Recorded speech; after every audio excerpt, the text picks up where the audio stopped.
Mi nombre es Luis Manuel Otero Alcántara. Llegó la hora y estoy unido a ti por la libertad de Cuba. Mi nombre es Abraham Rivera. Adrián Rubio. Alan Vera. Alejandro Benítez. Alex Alfonso. Ángel Tour. Yo soy Conrado Cogle.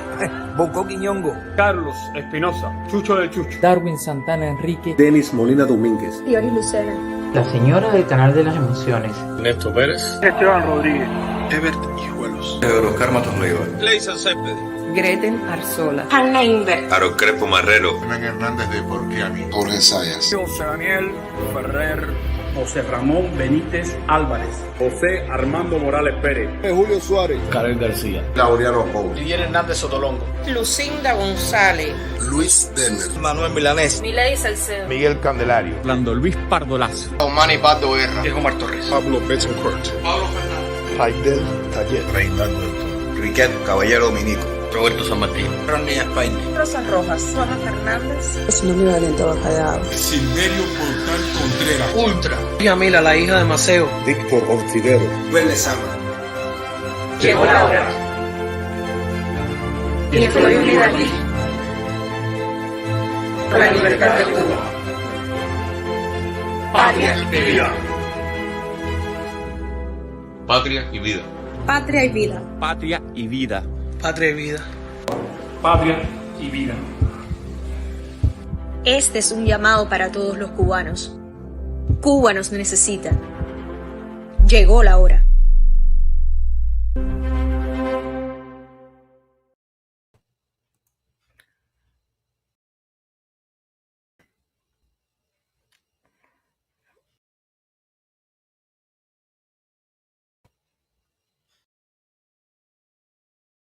I'm having a hard time. It's not letting me add.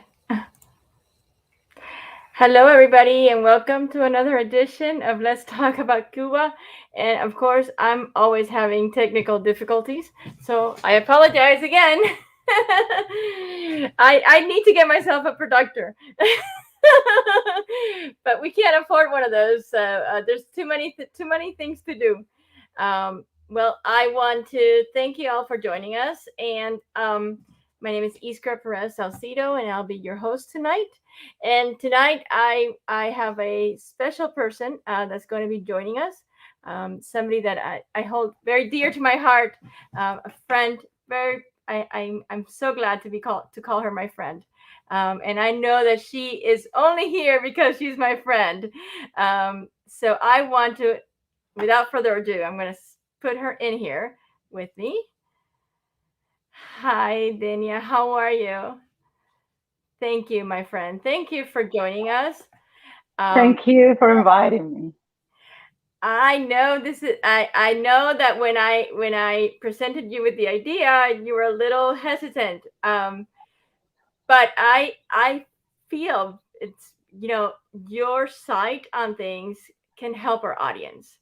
And the reason being is a lot of what I tell our audience is basically what I lived. And as you know, I came when I was very, very young. But you lived most of your life there in Cuba. So your perspective is completely different from mine. And although I try to stay, in focus with what happens there on a day-to-day basis, I definitely know that you will bring a completely different perspective, and that our audience will enjoy and will learn from everything you have to tell us tonight. So I hope so. So with that being said, I want our audience to get to know you. I want them to know you as a person, who you are, how long you've been in the United States. Tell me a little bit about yourself. Okay. I was born in Cuba, in a small town at south of Havana. And I was born in May 23rd, 1968. So I'm now 53 years old. I came in 2009. I was 40 years old when I came, and I came with my husband and 2 children. My boy, who was 12 at that time, and my girl, who was 6 at that time. I was a normal child. I was religious, and maybe for that reason, uh, I had many troubles, especially at a school where, you know, the government own the school system. So you cannot find a private school. So going to school in Cuba and being different, it could be very hard. Uh, in my case, I was a very good student, but even though I had a very long conversation with teachers and school inspectors every, I don't know, maybe one in a month. And for a child was hard, because having a conversation with an adult, you being 6, 7 years old, and they asking you like very deep questions about your beliefs and why you don't participate in political, assemblies or all that things that in Cuba occur was hard for a child. And in my case, I didn't have too much pressure. I don't know, it was maybe my personality and my uh, my scores at the school. So they were kind, but I have friends in that time who were my same religious who experimented very like hard pressure.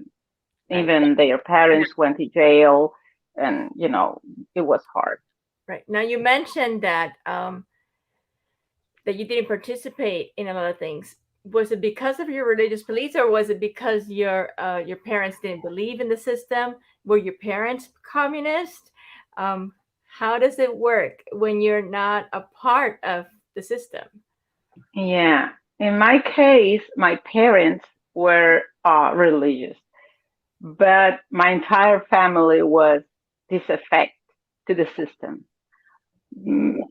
For example, my parents' side, they lost their business because the government took over the business and didn't give back any money for that.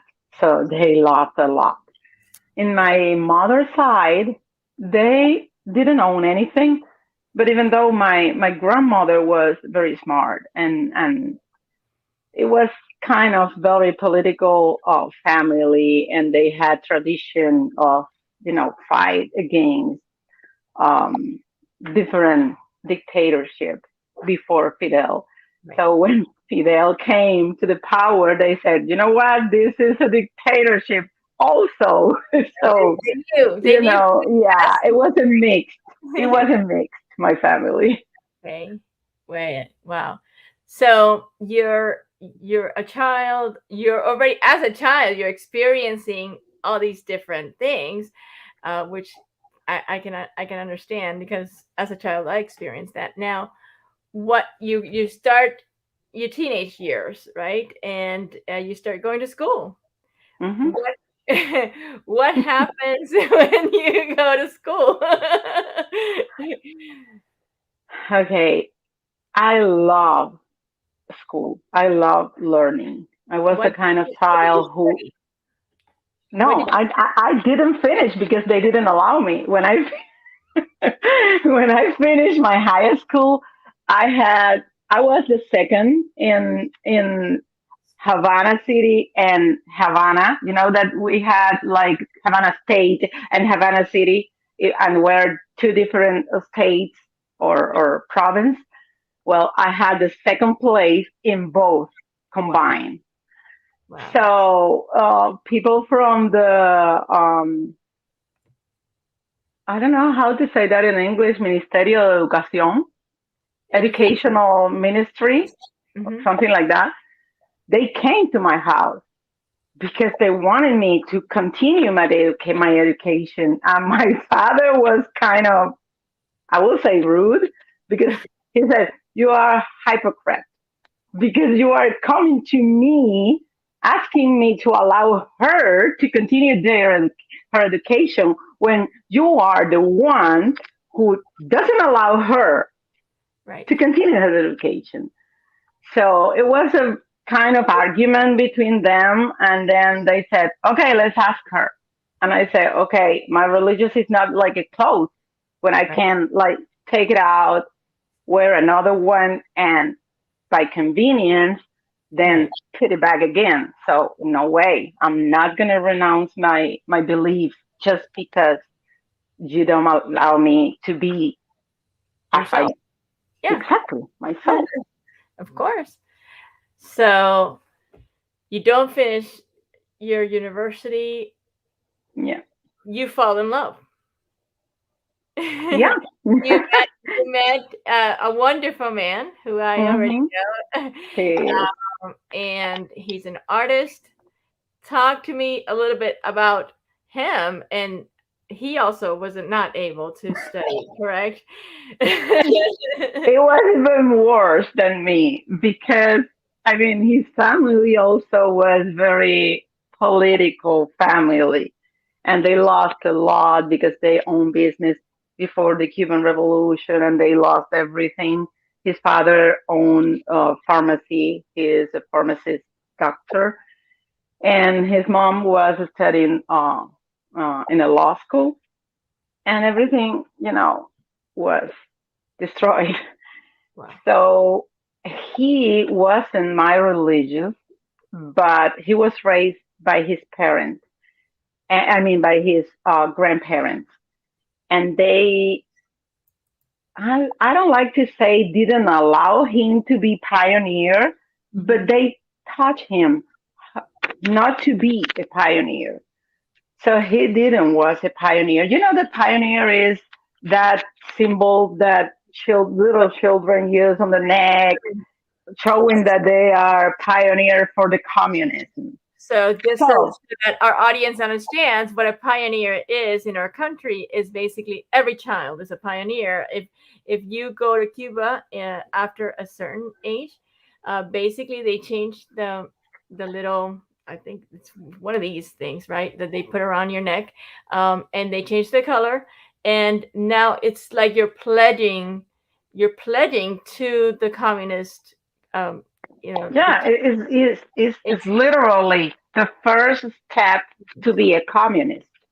Correct. So my husband didn't participate in anything, not because of his religion, but just because his family wasn't communist. Right. And he failed the fourth grade just because the teacher asked him who was the author of the Cuartel Moncada assault. And he said that he never understood why Jose Marti was the intellectual author of that. And just because of that, and he was brilliant, he is brilliant. Just because of that, he failed the fourth grade. So his family said, you know what? You should be a pioneer because you're going to be in trouble in your entire life. So he started doing that. So he went to university. He was in engineering in La Cujay. And then he started studying the Bible. And you know that like 2 times in a year, the universities request like the background from the neighborhood. Right. And then the neighbors in charge of the revolution in his block sent a notice that he was studying the Bible, and then he was fired from university just because of that. It was horrible for him. He said that there was like a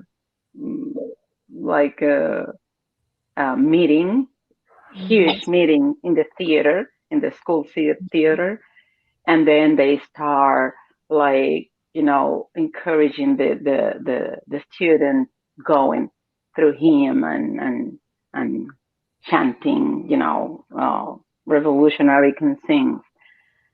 So it was very hard for him. I can understand. I can see that. Now, just so that our audience understands what CDRs are, these are Committees of the Defense of the Revolution. That's what CDR stands for, and we have those in every single neighborhood. And I would say block. every single block, right? And what they do is they look out for anybody that is doing anything against the communist regime. So if for anything that you do within your internal household, somebody's gonna find out in your neighborhood, and and they're gonna report it to somebody else, and somebody else is gonna report it, and that is how they control. And that has been how they have been able to control for 62 years the majority of the population. So you meet this wonderful man who is now already a troublemaker of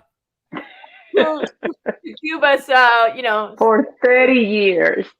Yes, for to the Cuba's standpoint. You guys meet, you fall in love, you have your children. He's an artist. He's a wonderful artist. And now tell me how being a mother, and you and I have spoken, and I think you guys were a little bit better off than the normal because of his art. You would be able to sell that in the black market. And we'll No, it wasn't in the black market. It was legal. It was very hard for him to get the legalization, especially because he didn't graduate it. So he fought for that. Like literally, he argued with the people in charge of the Fondo de Bienes Culturales, and yeah, black market. That's why I assume, and then they gave him the permission. They gave him the permission to sell his art. So yeah, it wasn't that bad. I mean, when I say that bad, I'm thinking the way I thought at that time. Of course. Because I was comparing my life with the rest of the people, and I say I'm one of the best. But to the standard, you guys were at a higher standard. Now, but you still have to get the ration food, which is it's not enough for a family of 4. I can only imagine. So what happens when your ration food runs out? Which okay. Okay. Since the beginning, they invented, or maybe it wasn't their invention, because that was invented by probably Hitler. Yeah. But anyway, they took over that idea, and they took it to the next level. Believe me. It was like a little booklet, and you have pages, and the pages said the product. I mean, every page was for one product. Okay. So you have like milk, several pages. You have bread, several pages, and then you have one page for each month of the year. Okay. For example, I remember when I was a housewife,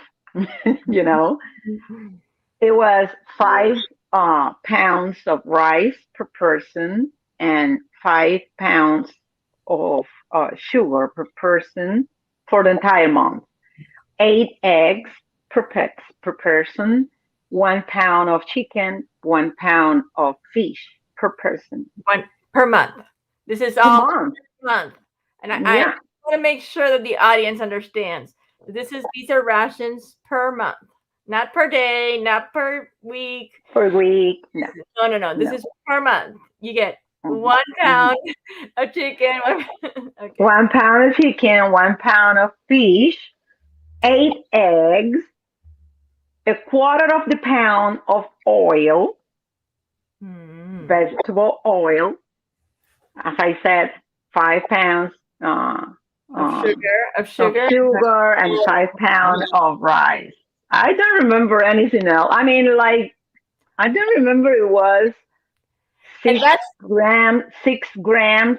Like that is like 1/2 pound of beans, And everybody has to understand that the kind of food that we eat, we don't eat like tortillas or tacos, or we don't have that culture.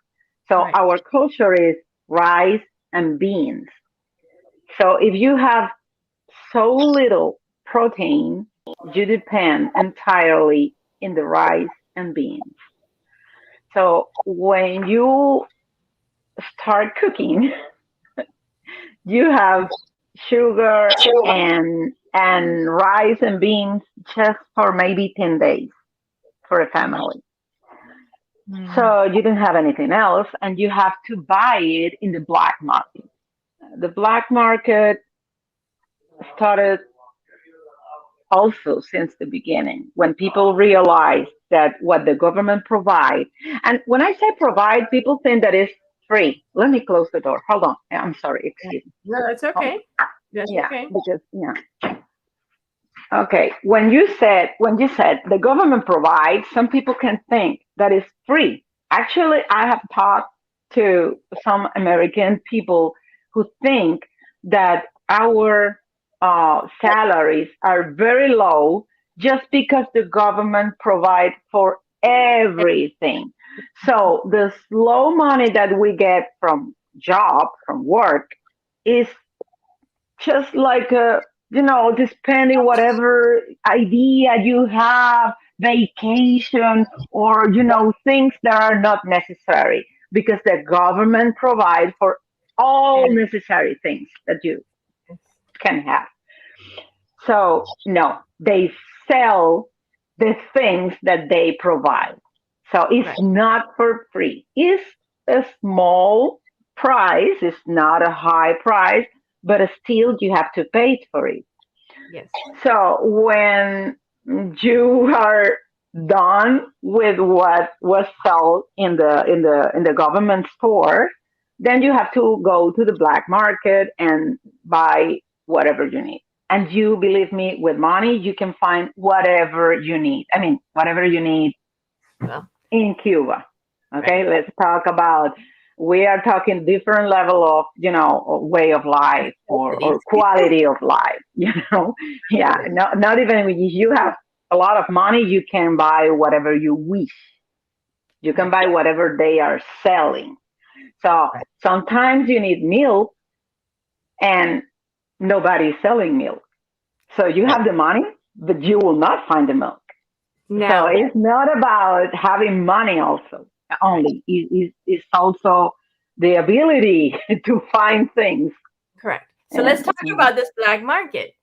So there's a black market there. How do people get the things to sell in the black market? Yeah. For example, Iskra, if you work in a restaurant, everything belongs to the government. Let's say that, okay? Everything. When you say everything, schools, hospitals, restaurants, hotels, everything. So if you work in a restaurant, of course, you have contact with meat and food. So you start taking portions from the portion that you have to give the customers. So at the end of the day, you have something left. And then you take it home and sell it. And the other person who, let's say, worked for a, let's say, television or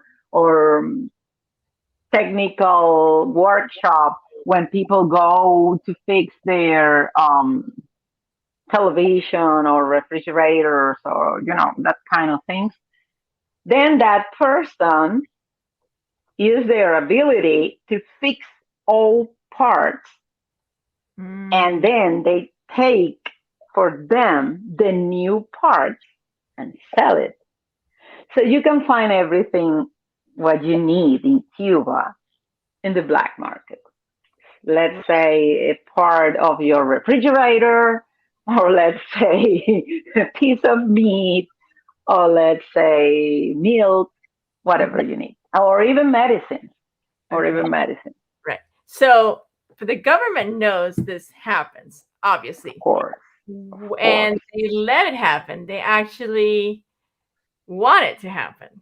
Explain that to us. That is part of the mechanism. Right. That is part. Because everybody steals in Cuba. Every single person. If you don't steal from your work, you buy something that someone else stole. Stolen, and therefore it's still illegal. So everybody leaves behind the law. So when you have some kind of problem with the government, and when I say some kind of problem, I'm referring to a political problem. When you have some kind of political problem with the government, then the only thing that they have to do is go to your house and just search. And they will find rice, beans, meat, milk. They will find everything.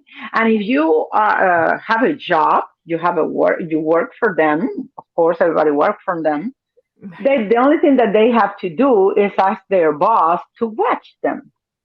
So if you, let's say that you work in a bakery, at the end of the day, if they search your bag, they will find a portion of flour or oil or whatever you can find in your job, and then you will be in trouble.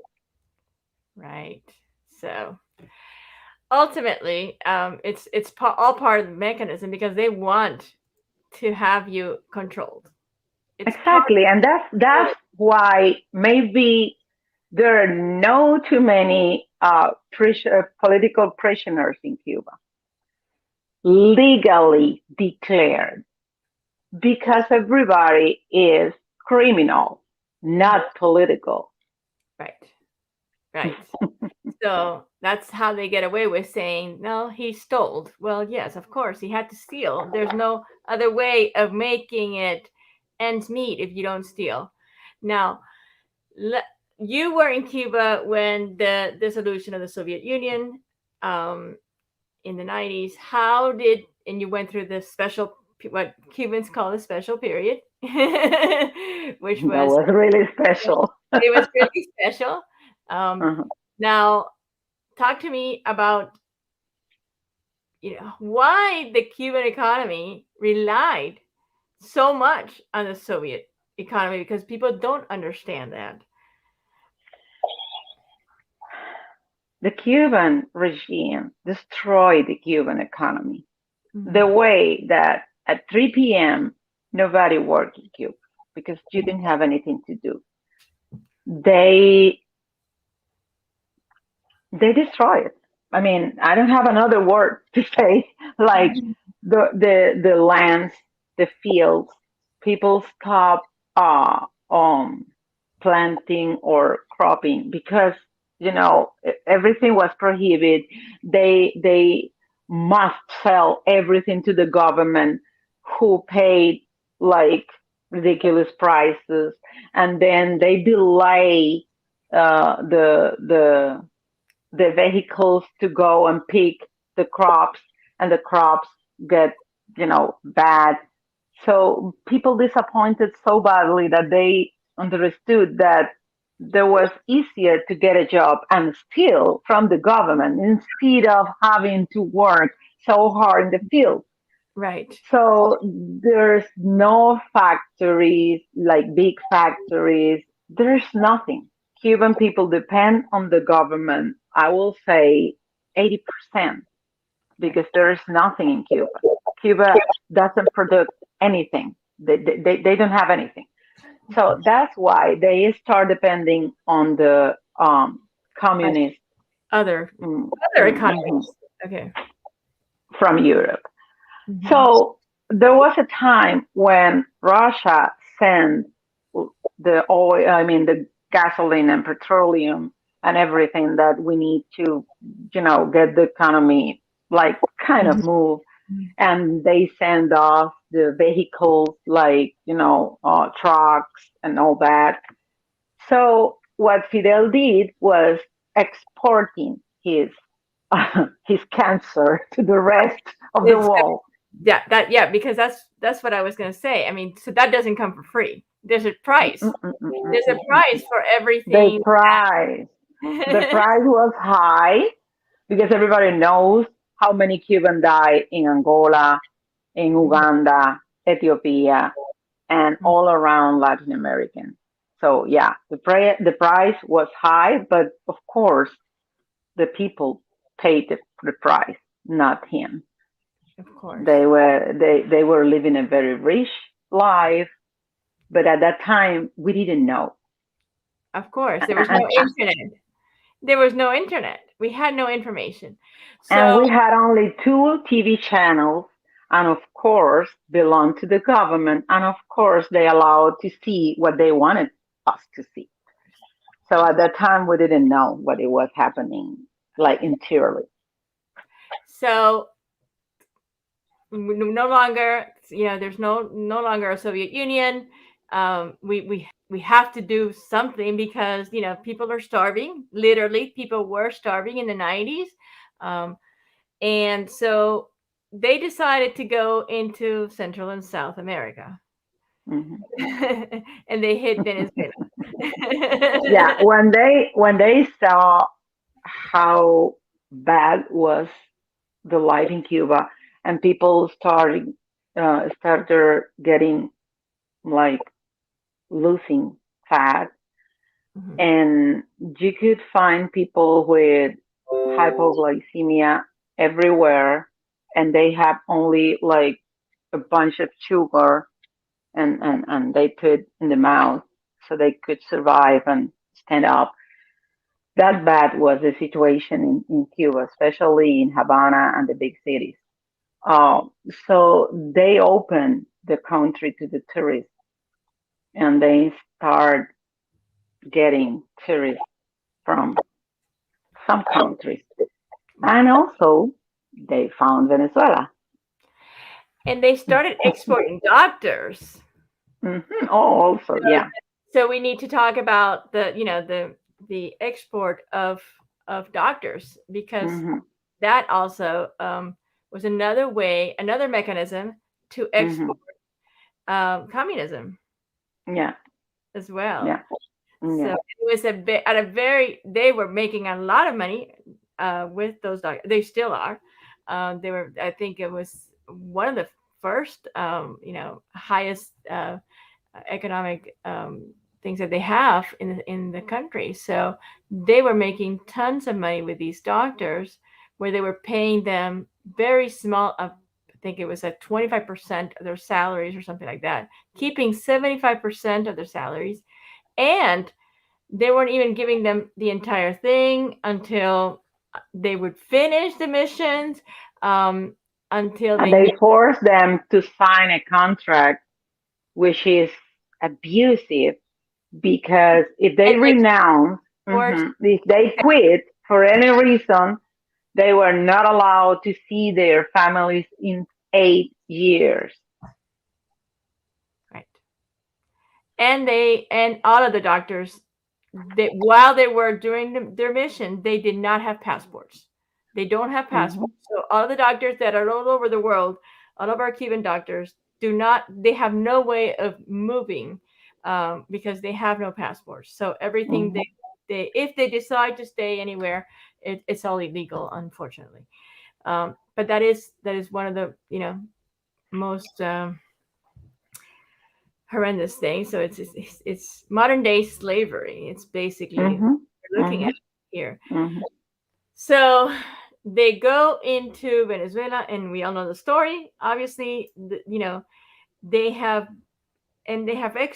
exported communism throughout the whole region.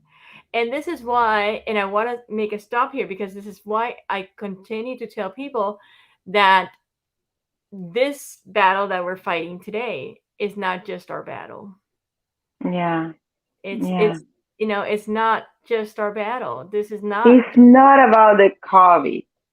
It's not about the COVID, because we have experienced something like this so many times that just we're tired. Right. We can't get anything else.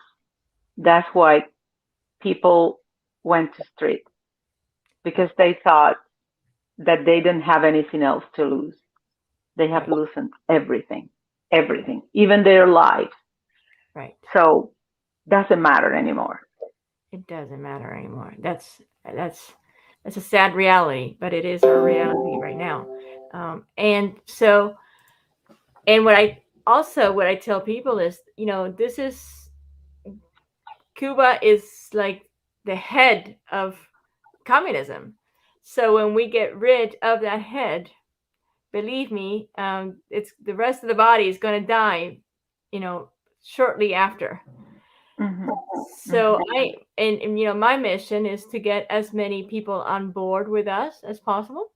So I include, people from Venezuela and people from Nicaragua and people from Honduras and people from everywhere, because this is communism has been exported. Now we have Chile, we have Peru, it's Colombia, and when I look at all these nations, it's outrageous what actually is happening.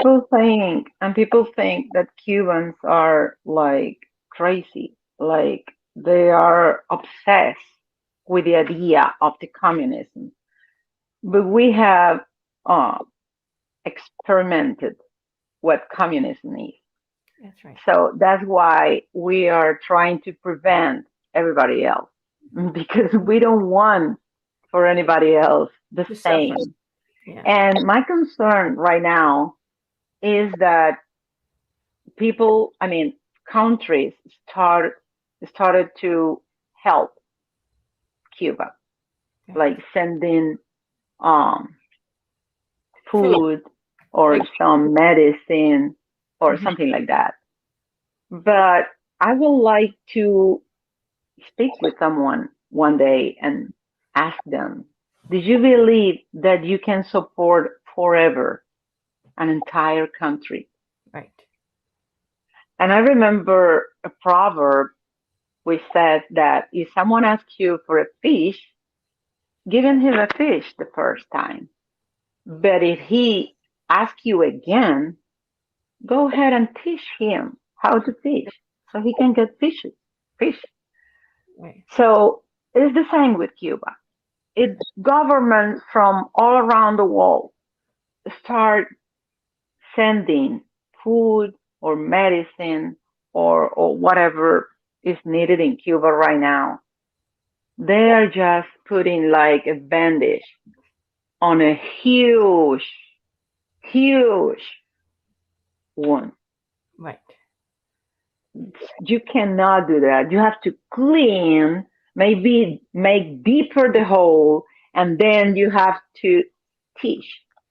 And then maybe one day it will be healed. Right. But you cannot just put a bandage and forget what is inside. And that is what the world want to do. They want to put a bandage, and the wound is too big, too deep for people in Cuba. Right. So what is going to happen? They will be silent for a while, and then when the help stops, because at some point the help will stop again, right? Because nobody can support 12 million of people forever.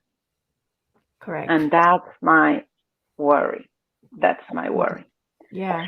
And sometimes, Iskra, if you delay a solution for something, you are making the person suffer even more. Of course. Well, that's just like addicts, I think, when you continue to, it's the same thing, right? You have to do some tough love with people with addictions, because if you continue to give them money, they're going to use it for drugs. And that doesn't make it better. It just, they're just going to make themselves worse. So, and the solution is not supporting a regime who has proven that they don't decide anything for good to their own people. They have destroyed a country which was rich at the time they took the power. Right. And now look at us. Cubans are escaping, and Cubans are successful everywhere around the world, less, right, but in Cuba. So it's sad. It's sad, and if people don't understand, if the world don't understand what is happening to Cuba, they will make longer the suffering of the Cuban people. That's my opinion. Yes. So tell us what you feel, how you feel, your perspective about what really happened on July 11th. What made people come out and say enough? The internet was a key, because before the internet, people were unable to communicate it between them so fast. Right. So what happened in the one small town spread very fast all around the country. And then people saw in the beginning that the first town was able to express themselves, and nothing happened. And nothing happened just because the government didn't have an idea that that day something will happen. Right. So they were probably surprised. and I think that in the beginning, because I saw some policemen, like, even me in front of the people. Mm-hmm. So I think that people were happy for only not even 24 hours, but like, let's say 8 hours. They were happy because they had hopes They were able that something good will happen, and a change will happen, and they will be able to improve their life, and they will be able to be free. And they were chanting for freedom. That's the main reason they went out the street.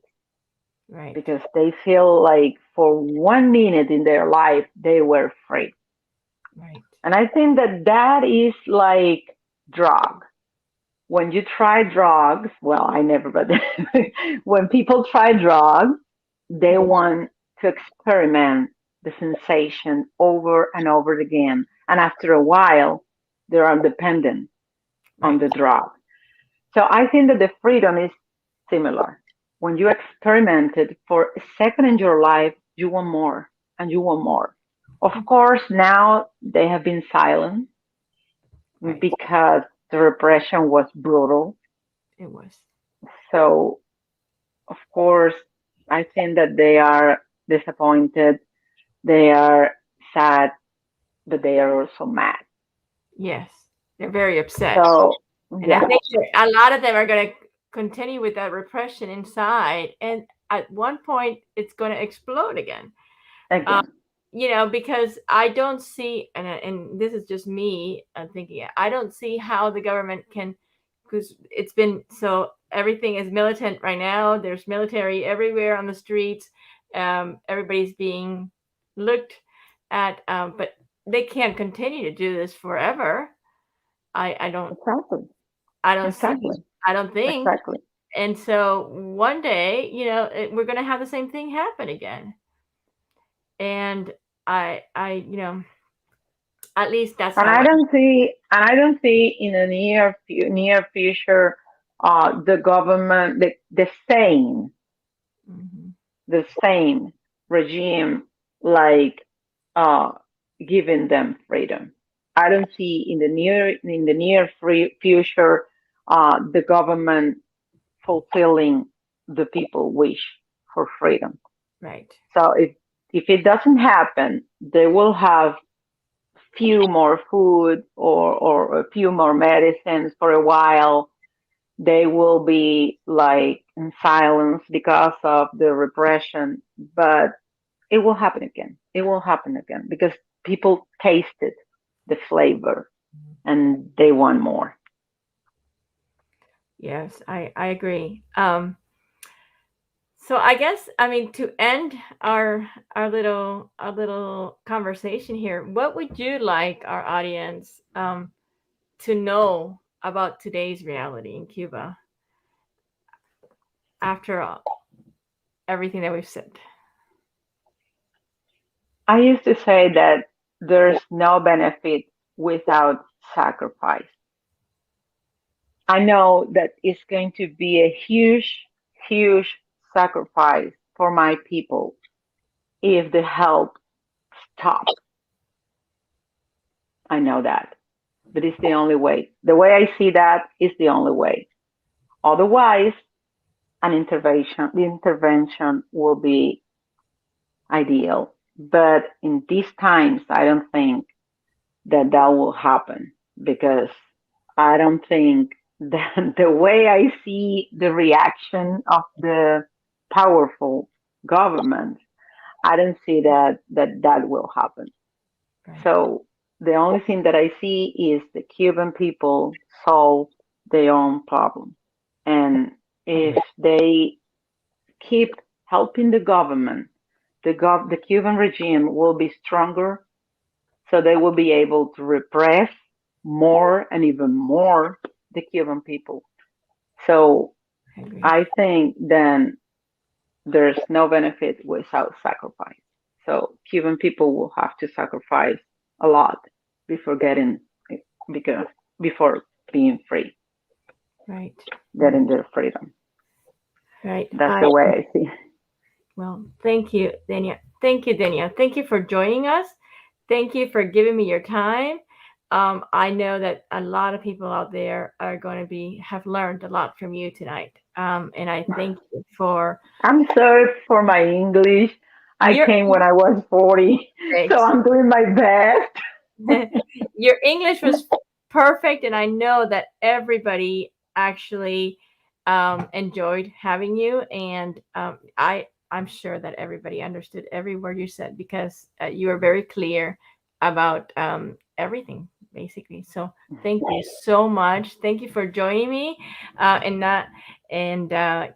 know it was hard for you, but honestly, we need to do more of this because this is the type of information that needs to go out into the world because unfortunately we just don't have enough of it in English.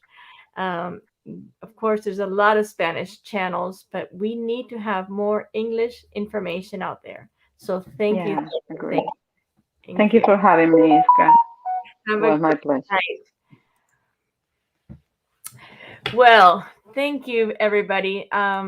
It has been just a wonderful, wonderful night. Yes, I know, Emociones. She did an awesome job, and we did understand every single thing she said, and I am so thankful to all of my friends. I understand that it's hard sometimes to come out of our box, but it's necessary. We need, the Cuban people are the best ambassadors for what is happening, to tell the world what is happening in our country. And so I will continue to do this type of shows because I feel the world needs to continue to be educated. The world needs to know. And this is the only way we can do it. So I want to thank everybody for joining me tonight. I'm not going to stay here very long today, so I truly do appreciate everybody turning in. If you have not, let me put on if you have not subscribed to our YouTube channel, please subscribe. It's important, and put the little bell on so that you can get the message every time we come on, and I hope to see you next week. I am going to try and add at least one more night to the week, but we are working to see how we can do that because it does take a lot of time to put a show together. And as you all know, we have a lot of things going on right now. So please, please, please, I ask and I beg that there are some things I need you guys to do for me, actually, before I leave. I have put here a link to freedomforcuba.org. That is a new nonprofit organization that has been opened basically to continue to educate people, continue to take our fight to Washington, D.C., continue to advocate for the Cuban people everywhere, and continue our fight.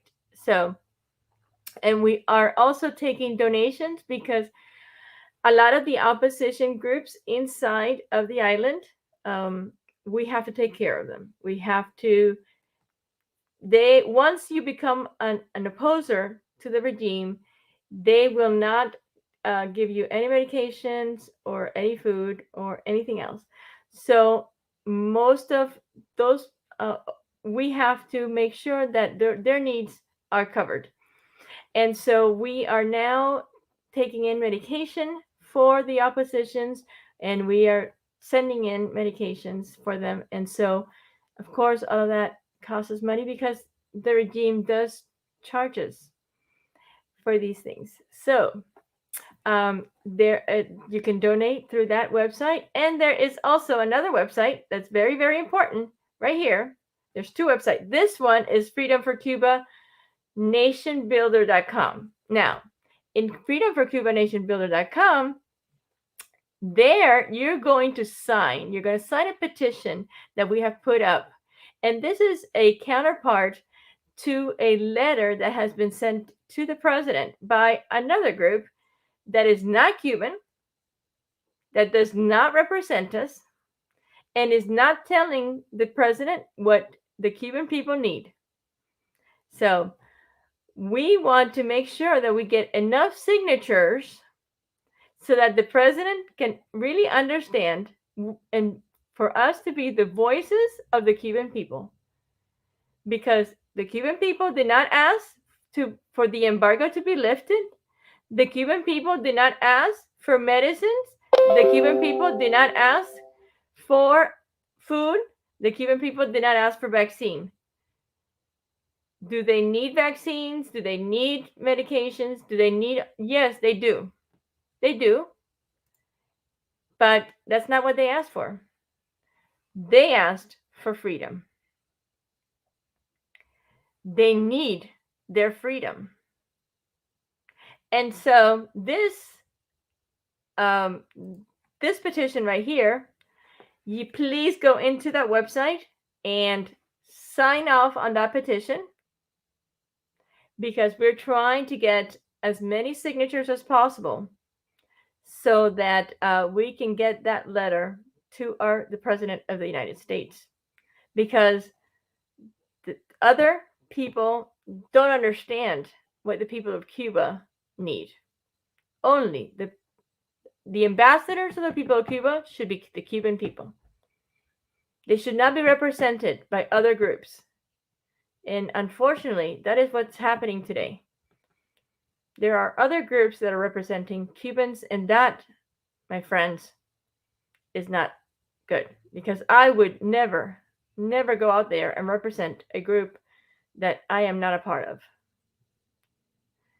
So I want to thank you for listening in tonight. I want to thank my friend Denia. She did a wonderful, wonderful job. And I want you to please subscribe to our channel. We are going to continue to have these types of conversations. I think they're important. It is important for you to see everyday people. You know, I have brought a lot of some celebrities and some artists onto our show, but I also feel it's important for people to see just people that reflect them and who they are. And these are everyday people. And these are their everyday struggles. And we need to listen.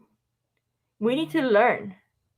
We need to learn from what they're telling us. And what they're telling us is, yes, they have a lot of necessities. And yes, the government does not know how to do has not been able to do a good economy in Cuba. But the worst part has been the repression. And what they want is their freedom. So this is why we're here today. We are here to tell you that Cuba needs to be free. That while there is one Cuban person in prison, while there is one Cuban person out on the streets asking for their freedom, while there is one Cuban person that is being silenced, all the Cuban Americans or Cubans all over the world that are free, we are going to be their voices. We're not going to go away. We will be here. And we will cry for them. And we will shout for them. And we will be answered to. And we will be heard. Thank you all very much for joining me tonight. And have a wonderful night. Bye-bye.